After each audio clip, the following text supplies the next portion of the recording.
Okay, we're recording.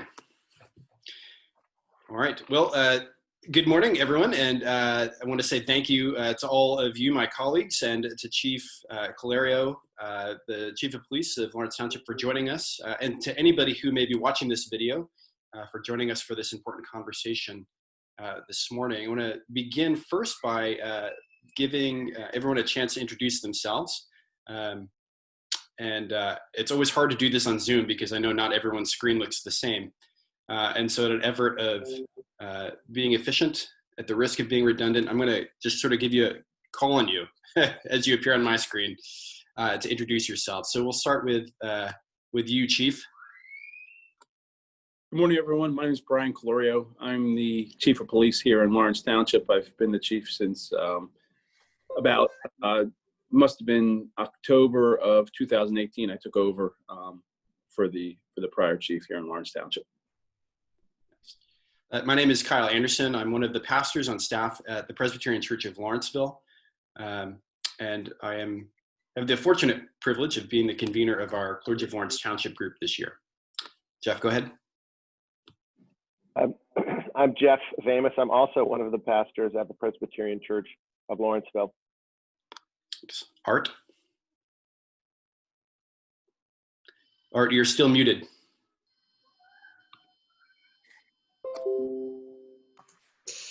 Cantor Art Catlin from Adath Israel Congregation. Been with Adath Israel for just under 30 years. Good. And Brett, go ahead. Hi, my name is Brett Smith. I am participating on behalf of the Eyes of Lawrence Township. I'm a town resident and have been here for 25 years. Thanks, Brett. Ryan? Good morning. I'm Ryan Ermer. I'm the pastor at Slackwood Presbyterian Church, and I've been a pastor for 5 years. Okay, and Ben? Rabbi Ben Adler. I'm the rabbi at Adath Israel Congregation. I've been here for 6 years. Imam Suman? My name is Suleiman Yusufi. I'm the imam at the Islamic Circle of Mercer County. I've been here for almost 2 years now. And Vince? Vincent Gartland. I'm the retired pastor from St. Anne's Church. I've been in Lawrenceville almost 40 years, I guess, 25 at 24 at St. Anne's and 9 at Ryder. So feel home here. Very good. Thanks, Vince. Tahiri, we're just introducing ourselves. All right. Thank you. I'm Tahira Gomez-Smith, and I'm a representative of the Baha'i Faith community in Lawrence Township. Thank you. I've been here, we've been here 25 years. And Marianne, if you're there. Oh, I'm here. I just didn't want you to see me. Oh, I was making coffee. I'm the interim pastor at Lawrence Road Presbyterian Church. I've been there since February 15th, but I live in the area. Hopewell Borough is my home for almost 30 years now. Thank you, Marianne. I'm going to mute myself again. Fair enough. So, as I said, I wanted to thank everyone for being a part of this conversation. It's really unfortunate, the things that bring us together sometimes, but the killings of George Floyd, Breonna Taylor, Ahmaud Arbery, and countless other persons of color have really left our nation in anguish and outraged. And there have been a number of protests and events that have followed those deaths that have proven that. Statistically, and I think we've heard these statistics before, but more than 1,000 people are killed every year by police in America. And Black people statistically are 3 times more likely to be killed than white people. But we, speaking on behalf of my colleagues, once again, believe that we can take steps as a community to effect meaningful, constructive change in order to combat police violence, racial bias, and systemic racism, not only in our policing, but within ourselves as well. And we believe that change starts with us. We believe as a community that we can work to redefine public safety so that it recognizes the humanity and the dignity of every person, not just for Lawrence Township, but for our whole country. And these are important things. These are things that we're striving for as a group of religious leaders. We've just formed a statement committing ourselves to doing just such this. And so once again, thank you to all of my colleagues for being here. Thank you, Chief Clergy, for making time to be a part of this conversation. I know that you've been busy. We've all been busy, so thank you. I wanted to begin just first by asking Brian, after sort of these events, certainly the death of George Floyd, I wonder what your response or reaction, excuse me, as the chief of police and on behalf of the police department was to that death. Well, when you see something like this on a national media, you know, you're very careful to judge at first until you find out all the facts. So looking at all the videos and going over all the facts of what happened, it really made me upset to see the circumstances behind George Floyd's death at the hands of the Minneapolis Police Department. A couple things really stood out to me. First was the officer who was kneeling on George Floyd. He seemed very carefree and didn't seem really in tune with what was going on during the situation. If you know, at first you're very careful to judge because you don't know what happened before and what happened afterwards, but you know what you see on the screen at the time was horrible. Tactically, from a humanistic standpoint, it was something that was just totally devastating to the law enforcement community. Another thing that jumped out to me as a law enforcement professional of 26 years was the officers standing around allowing it to happen. That was egregious, to say the least. Later on, I did find out that two of the officers were on the job for 4 days, brand new out of the police academy, not justifying any type of action by those officers. But those officers were probably not understanding of what their duties were at the time, and it's a shame that they were put in that situation by a veteran officer who was supposedly their training officer at the time. And it was egregious, to say the least, as to what we saw on the screen. And you know, I think all my colleagues I've spoken to throughout the country have all agreed. No one has, you know, everyone has been on the same page that that incident was egregious, to say the least. Yeah, thank you. I'm wondering, you know, to sort of bring it home a little bit, what steps are in place within our own police department to ensure things like that don't happen here? Well, New Jersey is, I got to say, at the forefront of the use of force issue, if you could say. Attorney General Graywall, who has done phenomenal work for reforming police use of force. And his first conversation happened probably about, I'd say, 1.5 years ago, with the reforming of use of force in New Jersey. He's very progressive in that way. In fact, there's a model policy he's working on through other, I think there's 5 or 6 counties that are modeling his policy and getting it up and running as to how it should happen. Here in Lawrence Township, our use of force policy is very stringent and very strict. It's the same use of force policy that the Attorney General puts out and pretty much dictates you have to do.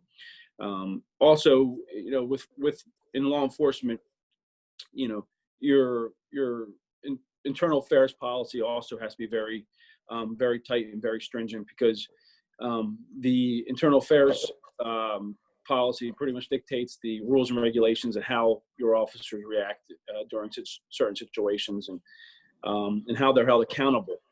Along with that internal affairs policy comes what we call an early warning system.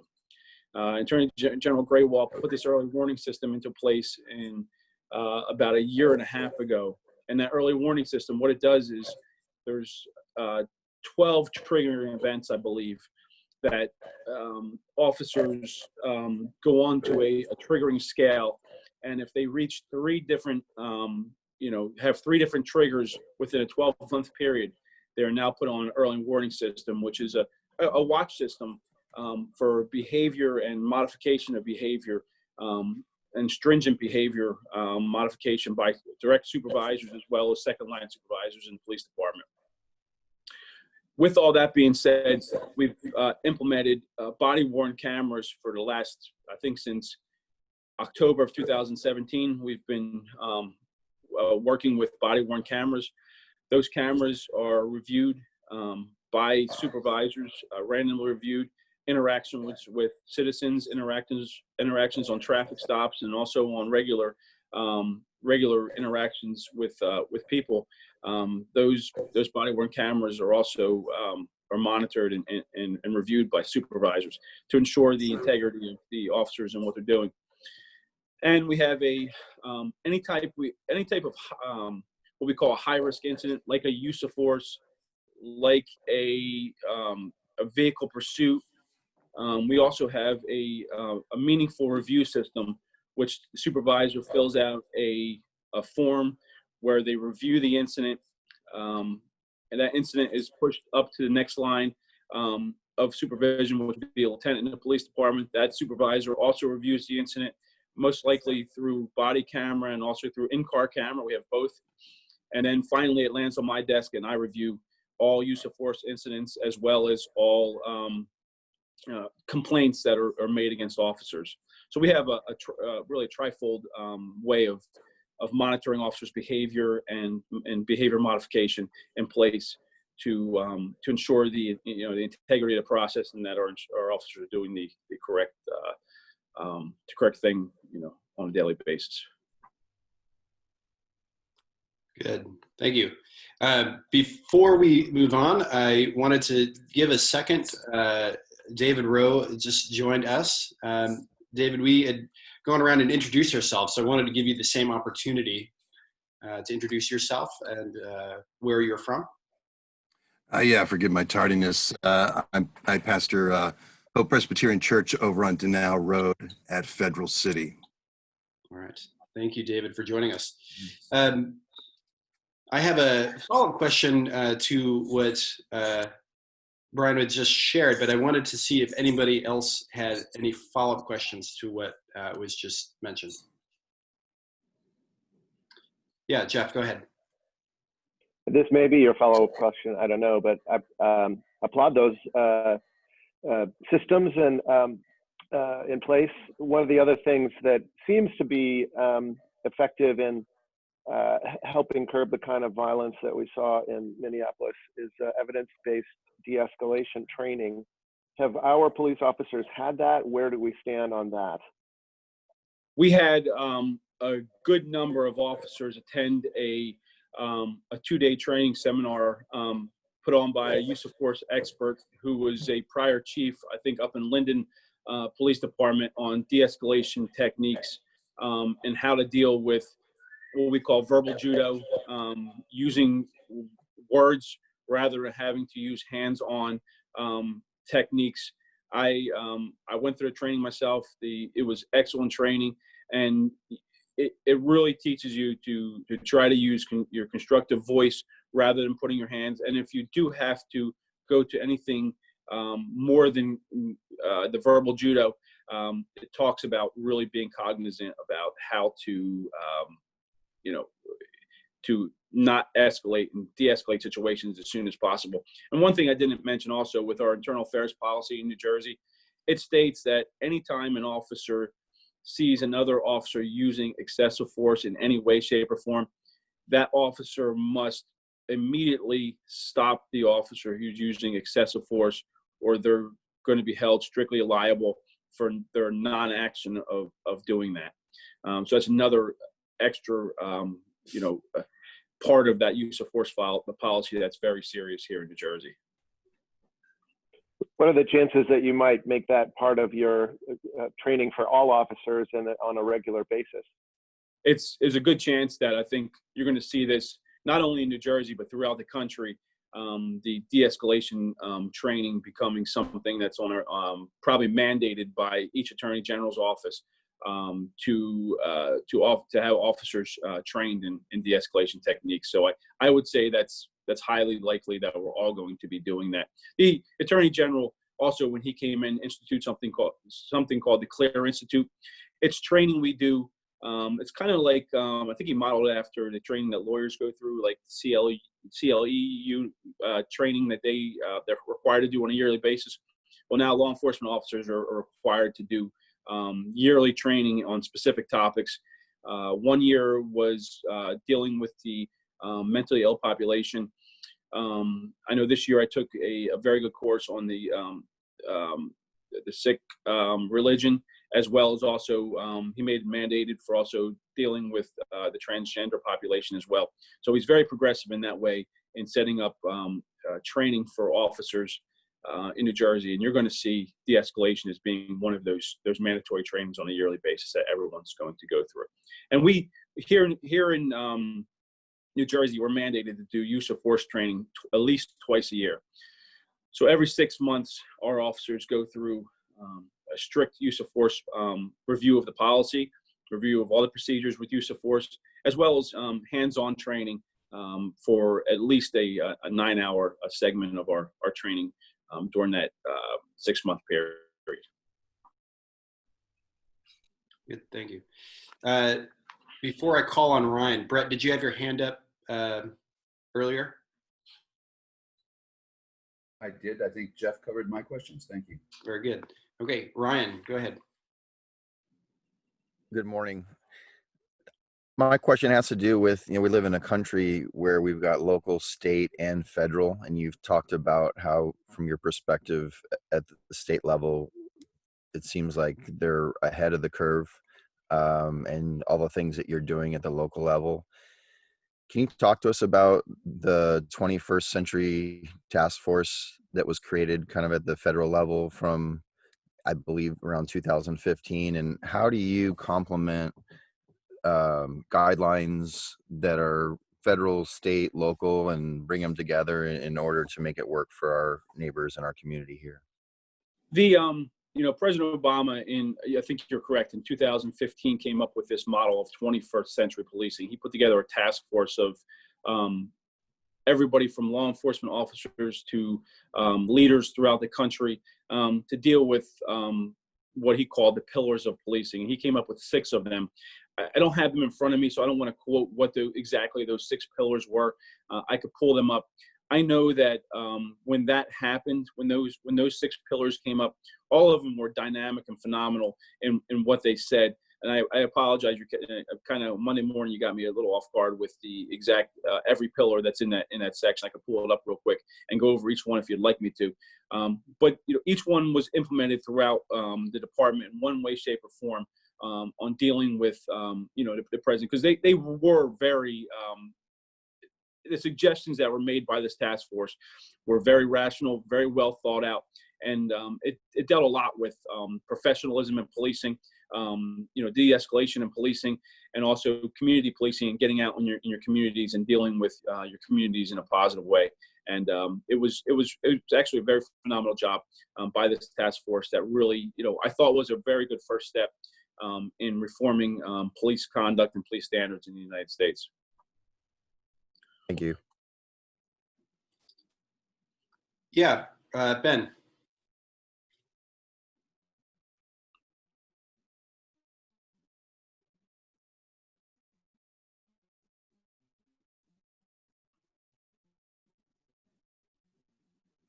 So thank you, Chief, for reviewing the use of force and all the procedures that happen within the department, the police and the community, because I think that's a really important issue that continues to be one of concern for everyone. So maybe if the police department interacts with the community and gets feedback on how things are going, what the community needs, and what different elements in the community are looking for, and also kind of an internal, some of the policies and incidents that happen within the community.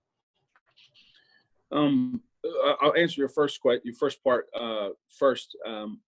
I've been here in Lawrence Township doing this job for 26 years. I grew up here in the township, was educated in the Lawrence Township Public Schools, and came back to Lawrence after I graduated from college.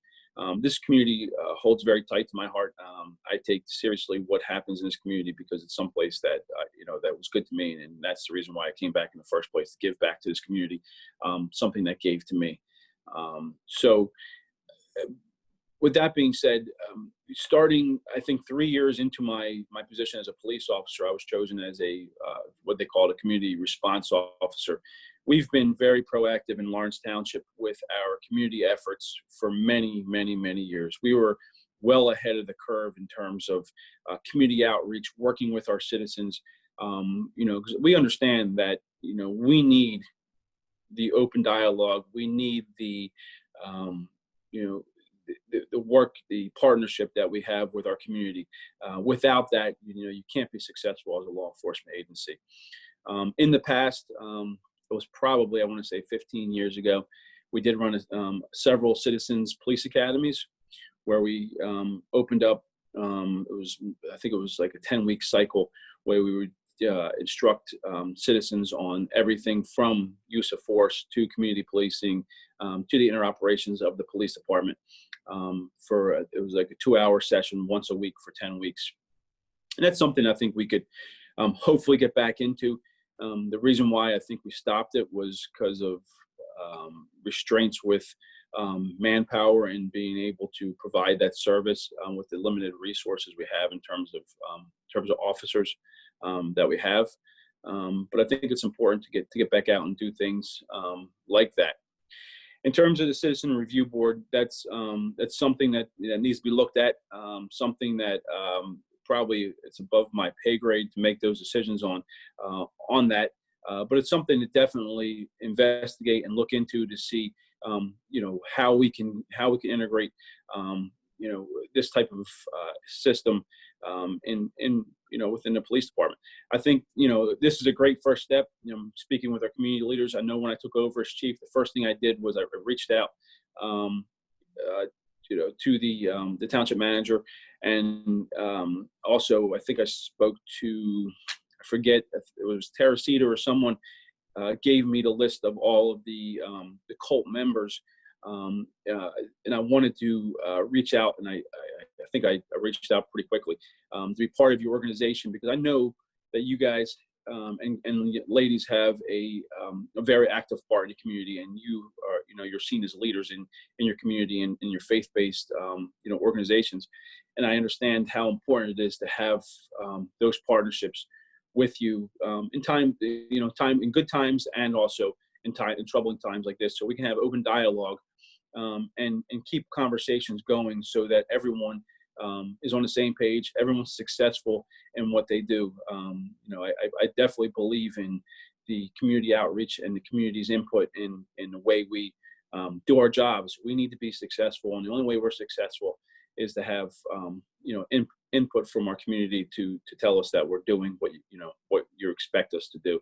So it's something we will definitely investigate in the future, moving forward, as to how we can implement something to get to make this community partnership even stronger than it already is.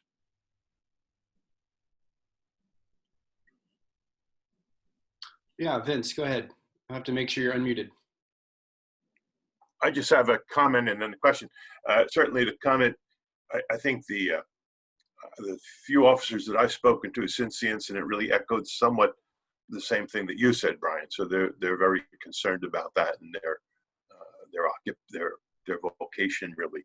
The other thing is community relations has been a real helpful thing. I think your presence in the school, certainly I've been more familiar with the DARE program, which really kind of gets kids involved. But it's not only the kids, it's also the parents, teachers, the whole school community. and really the parish community has benefited from that. I think that creates a great relate. So I think there are a lot of good things happening. Now, I understand, and I wasn't part of it, that there was a protest demonstration last night at the high school. Did that go well? What was your view on that? It was phenomenal. We met with the organizers beforehand on Friday. We spoke to there were two young ladies that were Lawrence High School graduates, and a set of parents also that were there.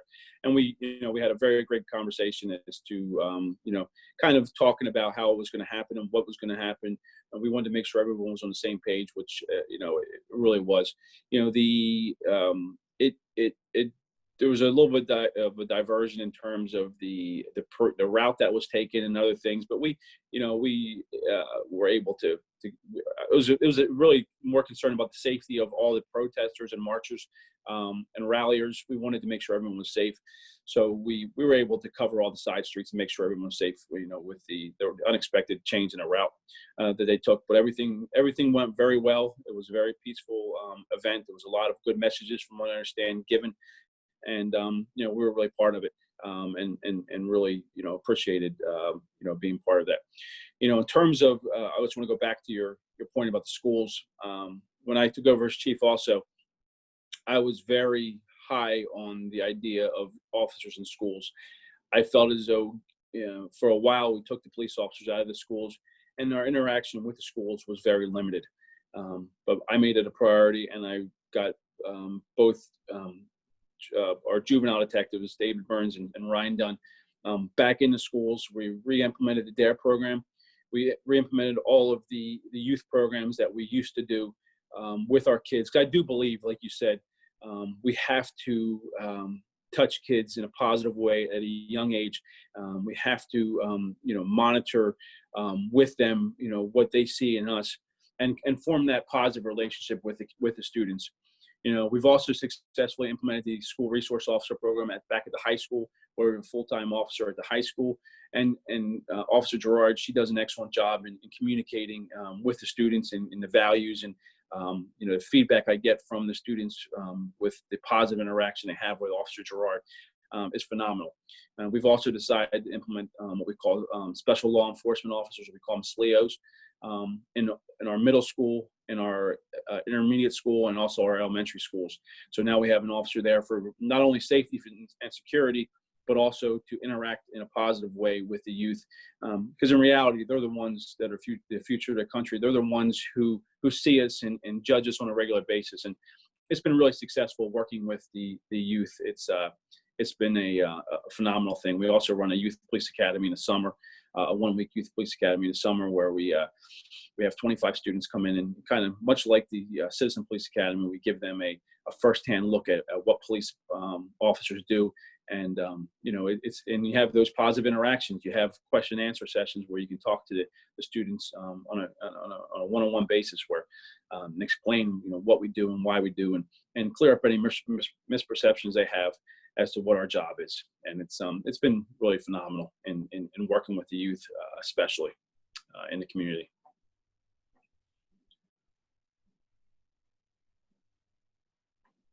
Oops. Yeah, go ahead, Suleiman. Yeah, hi.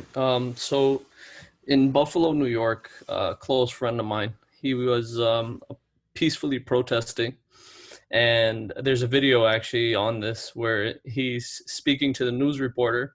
He has his hands high in the air. His back is turned towards the police. And within less than a minute, they tackled him down. So my concern was that there are people who are peacefully protesting out there. What are we doing to ensure their safety as well?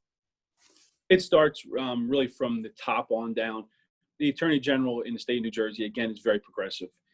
We have a morning conference call every morning, and we've had this conference call every day, and it includes the Attorney General, the Superintendent of State Police, who's in charge of the emergency management for the state of New Jersey, as well as all the chiefs from every department in the state of New Jersey. And he constantly puts out the message of the constitutional right to peacefully protest, peacefully rally, come together. And his message on a daily basis really hits home with a lot of us. It's informational. It gives us the background behind what we need to do, and it really is really enlightening to all of us. So we really, that conference call alone, but we also understand as police officers, again, that First Amendment right to come peacefully and congregate and give you the space. Yesterday's rally at the Lawrence High School, we had a police presence there, but we also understood that, we needed to back off. We needed to give people an opportunity to talk without having the police there on top of them. So we were in the area. We helped with traffic control, but we also gave the ralliers the opportunity to be there by themselves in a safe environment and do what they were doing, peacefully, so that, the police, we didn't want to have a huge police presence. We wanted to stay away from it and let the people do what they're lawfully able to do. And we're very aware of that and very hypersensitive to that. And that message comes right down from the Attorney General and resonates down through the state and down to the county and local police departments. And he's done an excellent job in giving guidance and giving us the, just reassuring our authority to do that. Okay, thank you. Yeah, go ahead, Ryan.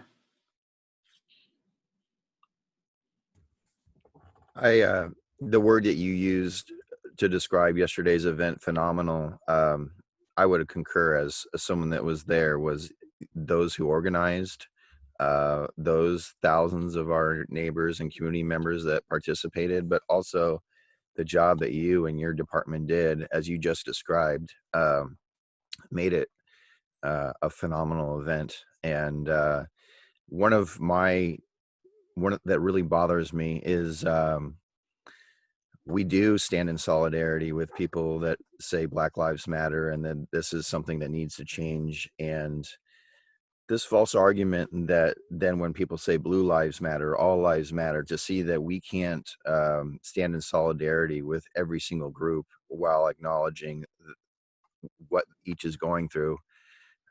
Can you speak to what the officers in your department are experiencing right now, and how we can show our appreciation for some of the things that you're talking about, of being proactive and the job that they're doing within our community?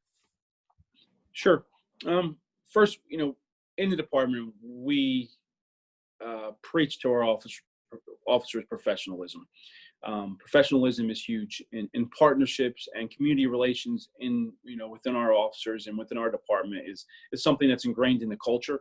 It's not a program, something that comes and goes. It's a cultural thing that we preach to them, that professionalism and doing the right thing, even though, I don't, not to sound cliche, but, even when you're not being watched, doing the right thing at all times. In terms of what's going on, listen, we live in a community, a very good, a diverse community. We work with a diverse population on a regular basis. And I think because of our community outreach, because of our ability to work in our partnership over the years with our community, we've seen little criticism, and I'm not sure if that's the right word, but we've seen a lot of positive feedback from the community in the way that we handle things. We haven't seen a whole lot of negativity towards our officers. And listen, it's going to happen. People are going to be upset, with the makeup of what's going on in the country, and we understand that. And our hope is our officers, remain that professionalism and understand and have that outreach and that dialogue with the community when it happens. So everyone's on the same page. Everyone understands each other's points of view, because it's important to have, to understand someone else's point of view as to how they're feeling at the given moment. And I hope the community understands that, these guys and girls in this police department come in every day with a positive attitude. They come in with professionalism. They come in with the idea of working in partnership with our community. And, they're human beings, their moms, their dads, their brothers, their sisters, their sons, their daughters. They're human beings, as well as police officers.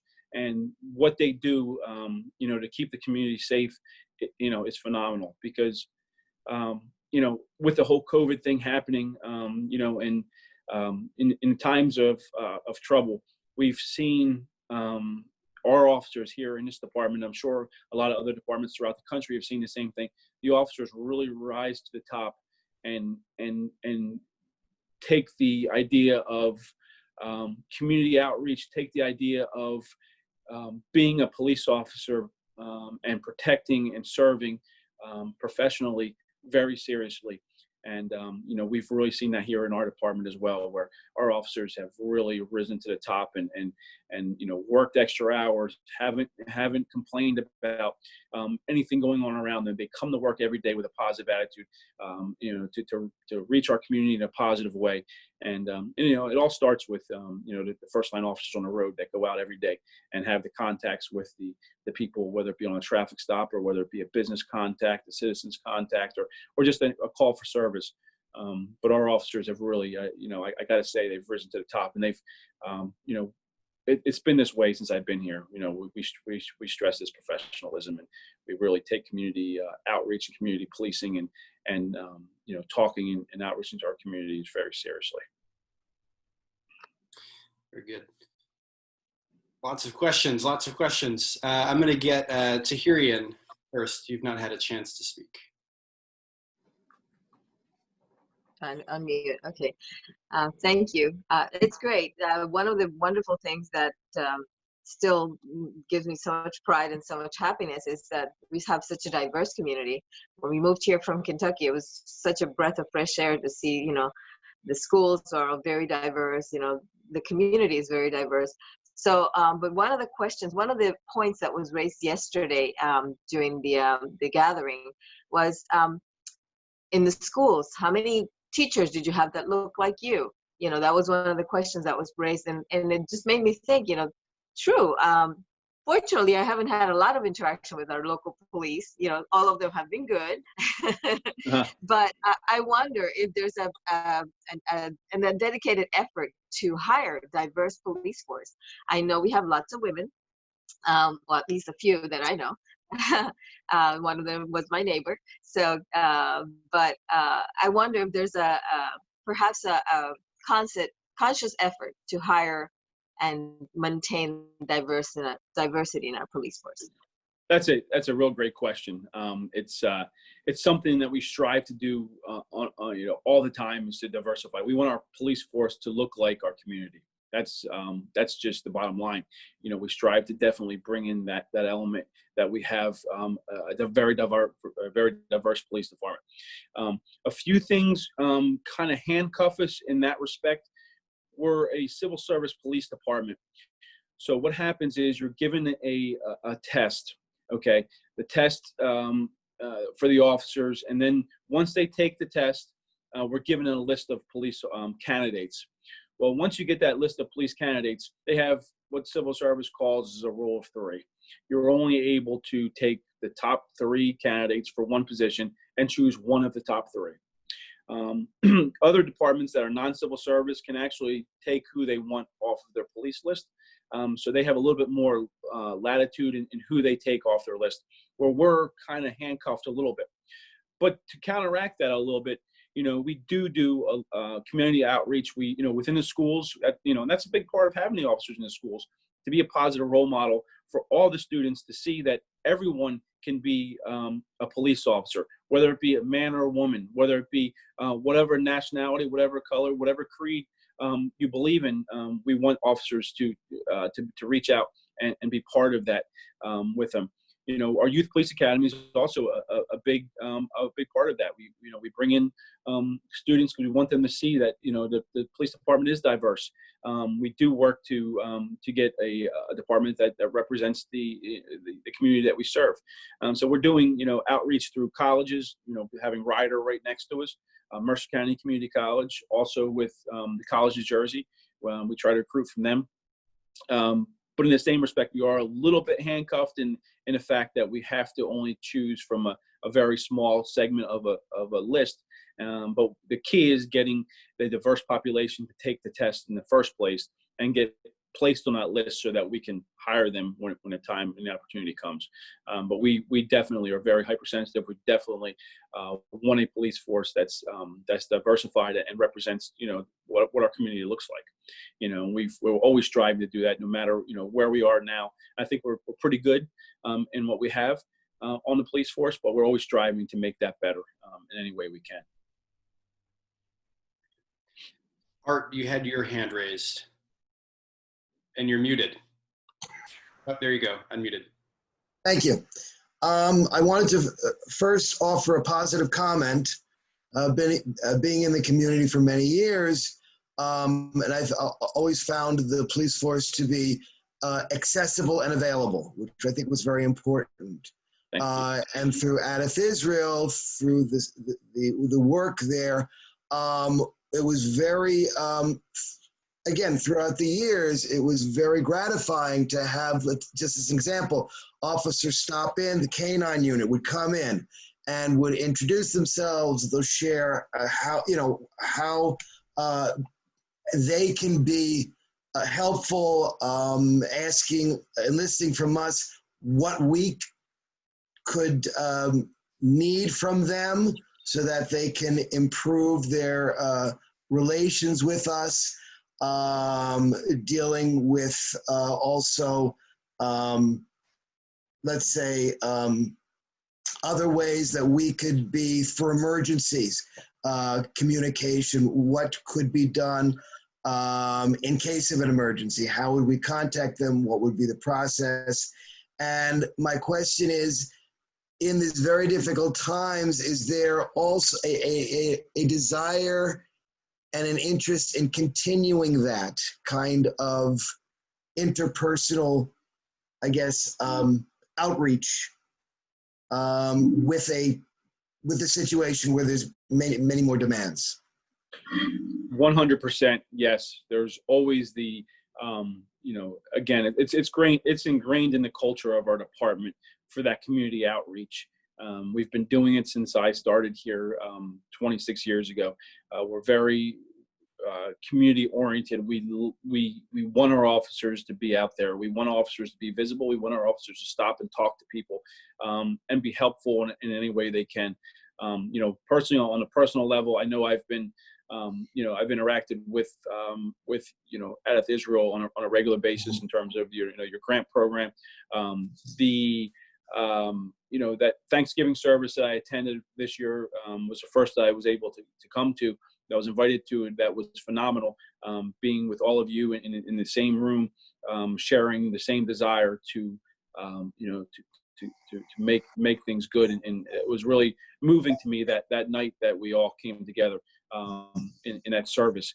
But we are 100% accessible to the community, to the churches, synagogues, denominations. Anything that you need from us, you know, you have our 100% cooperation, our 100% backing to make, you know, become better partners in the way that we serve our community. Thank you. And Jeff, you had a question? Tahir asked the question that I was on my mind, but also I just wanted to put a plug in for allowing you, Chief, to ask questions of us and our role in furthering community good in general, but also in particular the role that you play in public safety. At whatever point, we need to give you that opportunity to ask us about that. Sure. Let me just, being mindful of the time, I do want to give you that opportunity. I've got one sort of final question maybe that you could respond to, and then anything that you'd like to ask us, please do. And then any final thoughts that you might want to share, please do as well. But to go back specifically to this event of the killing of George Floyd and that sort of thing, where our conversation started, my question is, what has our police department learned from that event specifically, and then specifically how will what you've learned shape how you function moving forward? I think as a police department, most officers, I shouldn't say most, all officers were shaken by what happened. it makes you reevaluate yourself as an officer, your duties to protect and serve as an officer. Speaking with officers throughout the department, they've all had that same sentiment that it awakens them to the reality that they have to be on top of their job on a regular basis. They have to know what they can do and what they can't do. And it really was pretty enlightening for all of them, and scary for all of them in the same sentence, as to what happened, and that you had to be very cognizant of your job and your authority as a police officer, because you're given that ultimate authority, and you have to be very cognizant of that. Throughout in the coming months, there's going to be changes that are going to occur. There's going to be conversations had and training to be done in this respect, in terms of what happened in Minnesota. We hope that and not speaking generally to this group, but nationwide, that we're, as a profession, we're not all judged by the incident that happened in Minnesota, because I've worked with again many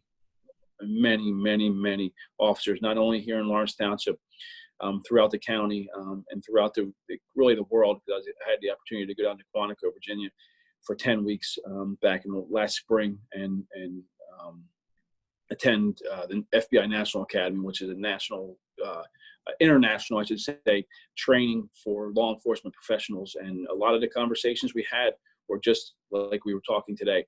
So my colleagues throughout the world have the same sentiment that we need to stay on top of our profession. We need the professionalism in policing, and we need to be held accountable for what our actions are as officers. But again, not to circle back to it, I just want everyone to understand that please don't judge one person's actions or several persons' actions on a whole community of law enforcement officers, because there's so many people out there that are so dedicated to protecting and serving and being that person, whether it be the role model for the kid, whether it be the person that comes in and assists in any way they can. That's what we're, ultimately, most of us in the country, if not the world, are here to do, is to assist our communities that we serve. And, we take that very seriously. And it's hurtful when you see stuff like that happen in Minnesota, because one thing we always preach, and I also teach at the police academy here in Mercer County. I also preach to the new recruits that you never want to tarnish that badge that you wear, because you're given that ultimate responsibility. You're held to a higher standard. As soon as you put that badge on, whether you like it or you don't like it, you're held to a higher standard in your professional life, in your personal life, that you have to be held accountable for your actions at all times. And I think that's very important for officers to understand, is accountability. And it takes one incident like this to tarnish everyone's badges throughout the world in terms of law enforcement. And that's why it's so important to keep up with current laws, to know what your job responsibilities are, and to have community outreach so that we can be successful in doing our job safely and in partnership with the community that we serve. Thank you. And as we sort of, again, to circle back, as we started, we said, I sort of said on all of our behalf, we're committed to partnering with not just one another, but other leaders from the community to affect change in meaningful ways. And so how can we support you? What questions do you have for us? What can we do? I think just keeping this open dialogue going is huge for the police department. Again, each of you have a very important responsibility in your faiths.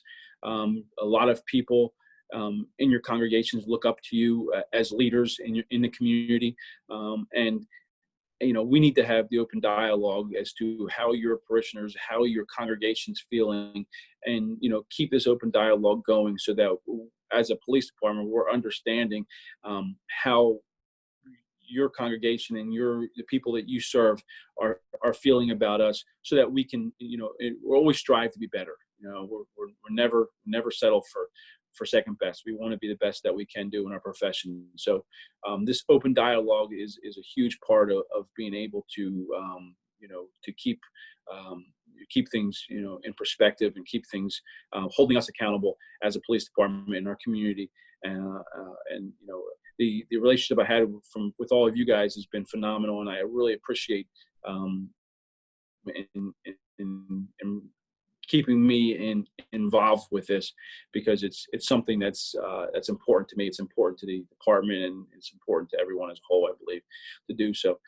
Just this open dialogue that we need to, my phone is always on. If anyone has any problems, Kyle knows how to get a hold of me, and call me at any time if there's an issue or problem, or if there's